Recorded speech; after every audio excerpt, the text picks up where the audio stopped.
और जिम्मेदार नहीं है ना, उसके लिए जिम्मेदार तो खुद यहाँ की नीतियां, यहाँ के नेता और यहाँ की परिस्थितियां हैं, सीधे सीधे देखा जाए तो। बिल्कुल बिल्कुल, पाकिस्तान को अपनी नीति बदलनी पड़ेगी और सबसे पहली बात तो यह है कि उसको एक आजाद मुल्क बनना पड़ेगा। पाकिस्तान को अमेरिका की गुलामी छोड़ना पड़ेगा। उसके लिए इरशाद जी मुस्कुरा रहे हैं, वो कह रहे हैं ये संभव नहीं है इस जन्म में, तो नीतियां बदल रहे हैं। मैं जवाब देता हूँ जी, मैं जवाब दे रहा हूँ जी शाह जी। साहब। बात यह है कि आपने कहा कि पाकिस्तान के एक तरफ कुआं है और एक तरफ खाई है, और पाकिस्तान ने उसके ऊपर कुएं और खाई के दरमियान में जो गैप था उस पर रखा है अमन का तख्त। उस तख्त पे सबको सवार करेंगे और अमन लाएंगे पूरी दुनिया में इंशाअल्लाह। मुस्लिम ममालिक मिलकर के वो काम करके दिखाएंगे। दूसरी बात, आप ये बात कर रहे थे लश्कर जंगी और अंजुमन सिपा साहब। देखिए शाह साहब सुनिए, सुन लीजिए, मैंने आपको सुना, मुझे सुनिए। दूसरी बात, आप ये लश्कर जंगी और सारी चीजों का नाम गिनवा रहे थे। आप मुझे बताइए, जब से मेरे फील्ड मार्शल सैयद हाफिज मुनीर साहब आए हैं और हमारी हुकूमत ने मुल्क संभाला है, मियाँ शहबाज शरीफ साहब वजीर आजम बने, उसके बाद से मुझे बताइए कि कौन सी दहशतगर्द तंजीम खुदा न खास्ता, कौन सी चीजें पाकिस्तान में पनप रही हैं? क्या हमने दहशतगर्दी को खत्म नहीं किया? जी तौबा तौबा, जरा ऊपर वाले से खौफ खाइएगा। अभी आप अपनी आपकी बातों से बताइए, सभी हंस रहे हैं। एक तरफ आपने अमन की बात कही, अमन आएगा कैसे? क्या पाकिस्तान या बंदूक की नोक पर अमन आएगा क्या? और आप बात कर रहे हैं कि एक भी बार, अरे आप जरा उठाइए, या तो आप उन चीजों को देखना नहीं चाहते। बीएलए, टीटीपी, तालिबान की तरफ से परिस्थितियां, अंदरूनी तौर पर इतनी नाराजगियां, आखिर कहां से लाते इतना कॉन्फिडेंस इन बातों को गोलमोल करने के लिए? पहले वो बात सुने पूरी। मैं ये कह रहा हूँ कि हम दहशतगर्दी को खत्म करने के लिए लगे हुए हैं और अपनी जानों के नजराने दे रहे हैं, अपनी कुर्बानी दे रहे हैं, अपने फौजियों की, अपने पुलिस की, अपने आवाम जनता की, अपनी आम जनता की। क्यों दे रहे हैं? कि हमने इसको, दुश्मन को, इस दहशतगर्दी को, इन दहशतगर्दों को खत्म करने की कसम खाई है। वला देखिए, ऐसा ऐसा देखिए, तेल मैं आ रही हूँ, लेकिन इरशाद जी, पता है ये ऐसा लगता है ये बड़ी बेईमानी सी बातें हो जाती हैं, क्योंकि कहा जाता है कि शुरुआत सुधारने की घर से होती है, लेकिन आपने जिसे घर में ही बैठा कर रखा है इतने आतंकियों को, आप उनका सफाया तक तो कर नहीं पा रहे, और आप जा रहे हैं सीधे पूरे तमाम मुस्लिम देशों का रहनुमा बनने के लिए। यही तो बात है। आखिर ये ऐसा लगता है कि कहना कुछ और करना कुछ है। मैं जवाद खान का रुख करना चाह रही हूँ। जवाद, जो मौजूदा, मैं चाहूंगी, आप युवा पत्रकार हैं, मैं जानती हूँ आप बेबाकी से चीजों को रखते होंगे, दिल पर हाथ रखकर बोलिएगा। अभी जो हालात है, क्या वहां पर ऐसा लग रहा है कि दहशतगर्दी मिटाने के लिए कोई सरकार कदम भी उठा रही है? यहाँ पर पाबंदियां तो लगा दी जाती है, लेकिन आतंकियों पर उसी तरह से उन्हें वही प्रेम एक तरह से, पूरी तरह से दिखाया जा रहा है। और यही बात है कि आईआरजीसी ने भी बड़ी धमकी दे दी कि अगर जरा सी भी कोई मिस एडवेंचर किया तो अगली मिसाइल घूमेगी पाकिस्तान की तरफ। क्या उसके लिए तैयार है पाकिस्तान? अस्सलाम वालेकुम। सबसे पहले तो मैं शाद भट्टी साहब, आपको तो मुबारकबाद पेश करूंगा कि आपने जबरदस्त जवाब दिए, मुबारकबाद क्या मुस्तक हैं। दूसरी बात आप ये करूंगा कि आपने कहा कि जी जो दहशतगर्द तंजीमें हैं पाकिस्तान के अंदर, एक साहब मोहतरम हमारे, मैं रिस्पेक्ट करता हूँ, उन्होंने गिनती भी दिखाई, तो अफसोस उन्होंने हिंदुस्तान के अंदर जो आरएसएस और दीगर जो तंजीमें बनी हुई हैं वो गिन के नहीं दिखाई। इसके अलावा अगर बात करें, आप बता दीजिए, पाकिस्तान गवर्नमेंट की, आप बता दीजिएगा। हमारी हाँ, मैं बता दूंगा आपको। हमारी जो फोर्सेस थी, जिस तरह दहशतगर्दी के खिलाफ कुर्बानियां हमारी फोर्सेस ने दी हैं, मुझे नहीं लगता कि हिंदुस्तान ने जितनी ज्यादा दी हों।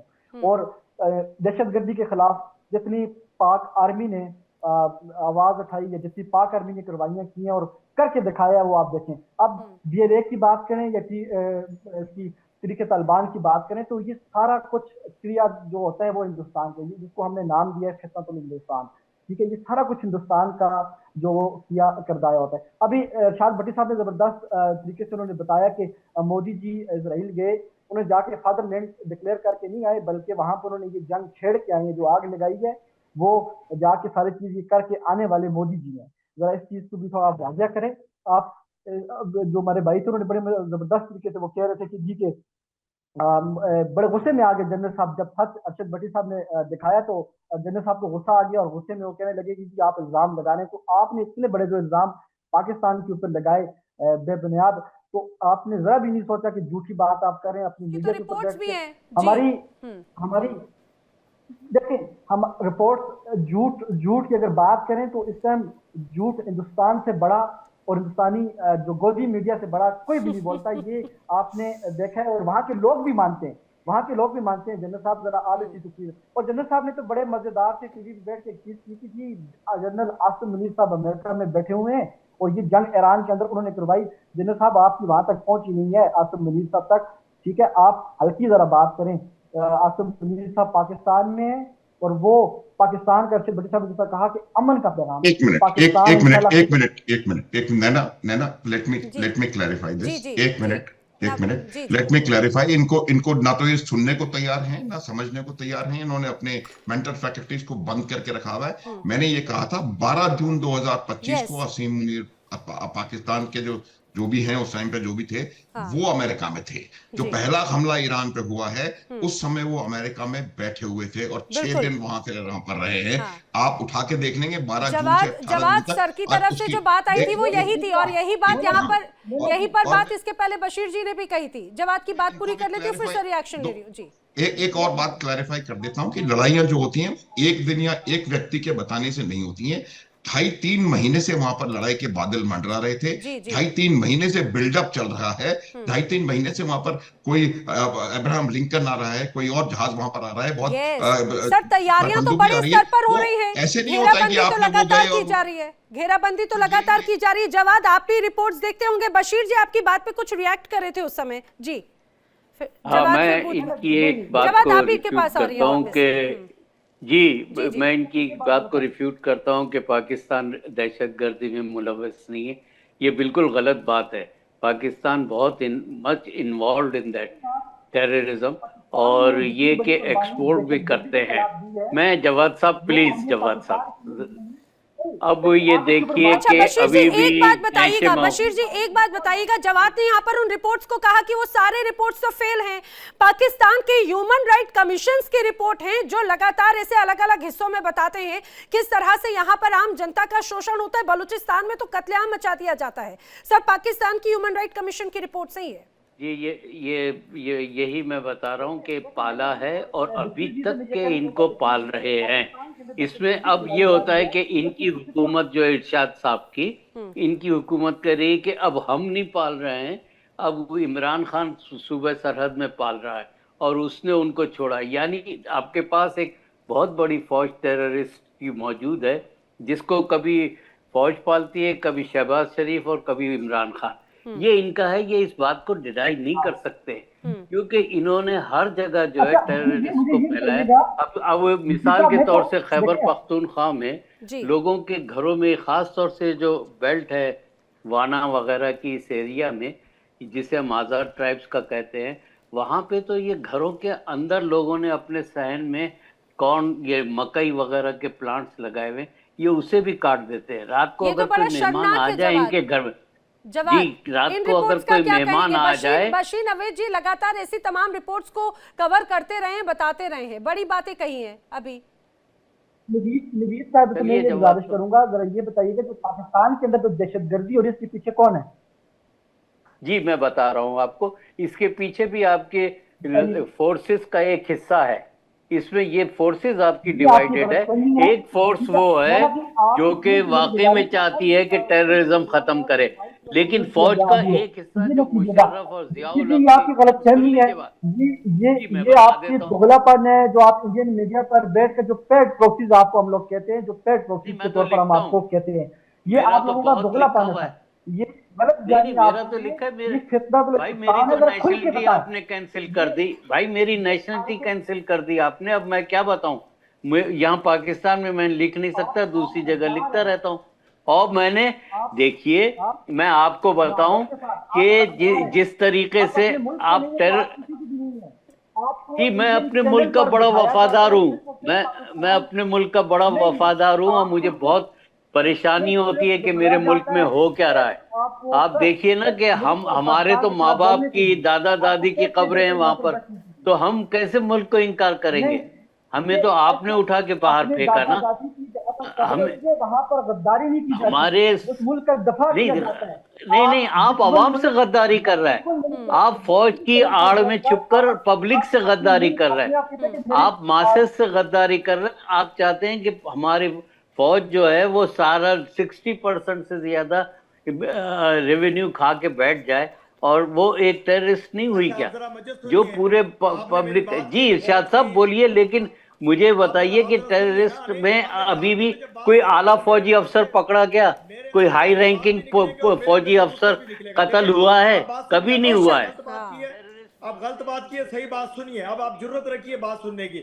आपने बात की कि मेरी फौज और उन्हें शहीद कहते, और उनके शहीदों के फंड में पैसे नहीं देते। सुनिए, बात सुनिए ना, पहले बात सुनिए मोहतरम, बात सुनिए। आपने बात की कि मेरी आर्मी रेवेन्यू खा जाती है पाकिस्तान का। अगर ये आर्मी ना होती तो आज आप ऐसी बातें ना कर रहे होते। ये जिनके चैनल पे बैठ के आर्मी के खिलाफ बात कर रहे हैं, ये आपको खा जाते। ये 1.5 अरब लोग आपको खा जाते, ये कीड़ियों की तरह खाते, आपका गोश्त खाते, घुस जाते पाकिस्तान में। मेरे आर्मी थी, मेरे वो जवान थे जिन्होंने शहादतें भी हासिल की, यार हथियार डाल दिया। अब क्या बोल रहे हैं आप? हिंदुस्तान के अंदर घुस के उनको सिंदूर लगाया। देखें, आप खुदा की कसम इस तरह की बातें मत किया करें मेरी फौज के खिलाफ, मेरे इदारों के खिलाफ। आप कम से कम थोड़ा सा आपके आंसू निकल जाएंगे। जहाँ खाते हैं, जहाँ पीते हैं, जो आपको तहफ़्फ़ुज़ देते हैं, जो आपके लिए कुर्बानियां देते हैं, आपके लिए शहीद होते हैं। देखिए मेरे बशीर जी, आखिर जो इरशाद जी ने जो तमाम बातें कही उससे इत्तेफाक रखते हैं क्या? नहीं, मैं तो नहीं रखता, इसलिए कि ये भाई हमारी आर्मी जो है कब नहीं बजट को खाती है। आप बताइए ना, ये जो हमारे पास डेवलपमेंट के लिए 8% बचता है पूरे बजट में, सिर्फ 8% में 2.8%, यानी अब तो 3 हो गया। 3% जो है वो एजुकेशन के लिए है, और इसी तरीके से 3.5% बाकी का हिस्सा कहाँ जाता है? बशीर साहब, बाकी का हिस्सा कहाँ जाता है? ये 3.8% भी हेल्थ पे नहीं खर्च होता है, ये फौज ले जाती है।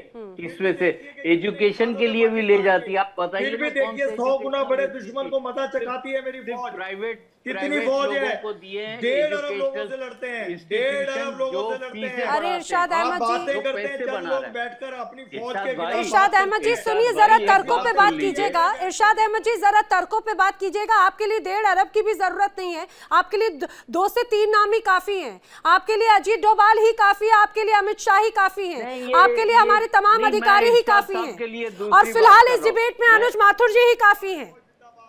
मैं इरशाद साहब के लिए एक बात कर रहा हूँ कि वो बजट के वक्त क्यों नहीं बताते कि जो एलोकेट था हेल्थ के लिए वो किधर गया, और जो था, क्योंकि फौज जो है ना, इनमें से भी कटौती। हमें पता है कि एकदम हमला कर रहे हैं हिंदुस्तान ने, हमें पता है, हम तैयारी रखते हैं, हम जानते हैं रातों को मेरी फौज। इरशाद अहमद जी, अगर आपको पता होता, सुनिए जरा, अब सुनिए जरा, अगर आपको पता होता कि बलूचिस्तान में क्या हो रहा है, तो बलूचिस्तान में आज के वक्त में लोग विद्रोह नहीं कर रहे होते। अगर आपको हालात पता होते, अगर आपको पता होता, तो खैबर पख्तूनख्वा की जनता खून के आंसू रोने को मजबूर नहीं होती।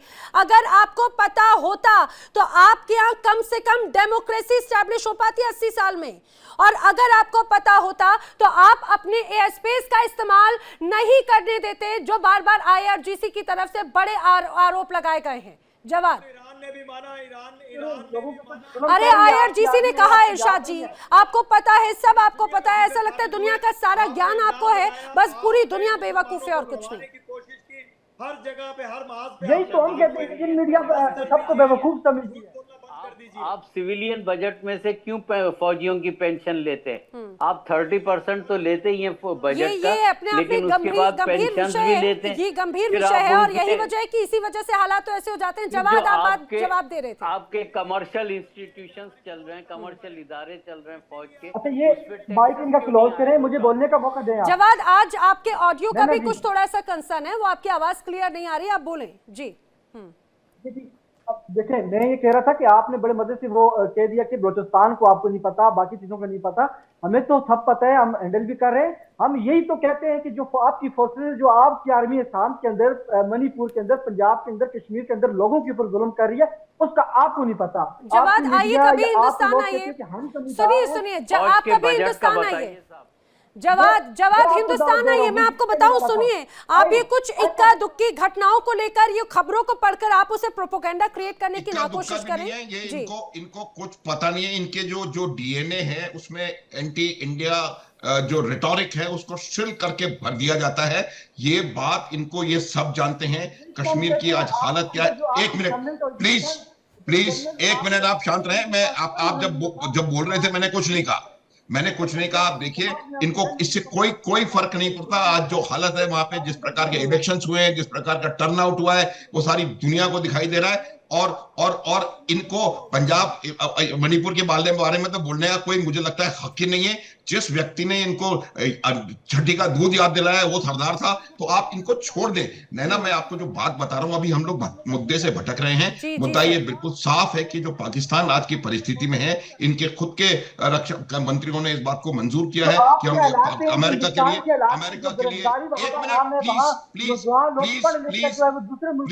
एक मिनट आप एक मिनट आप शांत रहें। आपको कुछ पता नहीं है तो आप बोलेगा। एक मिनट वो, हाँ, तो मैं जो नैना बता रहा था आपको, ये लोग खुद इस बात को कई दफा माने हैं। इसी डोनाल्ड ट्रंप ने, जिसकी गोदी में ये बैठे हैं, 2018 में जब वो अपनी फर्स्ट टर्म में थे, उन्होंने कहा था कि जो हम अरबों डॉलर पाकिस्तान को दे रहे हैं, वो अरबों डॉलर पाकिस्तान दहशतगर्दी को बढ़ावा देने में उसमें डाइवर्ट कर रहा है। ये वही डोनाल्ड ट्रंप है। और ये जो बार बार मैं इस बात को कह चुका हूं कि हिलरी क्लिंटन ने क्या कहा,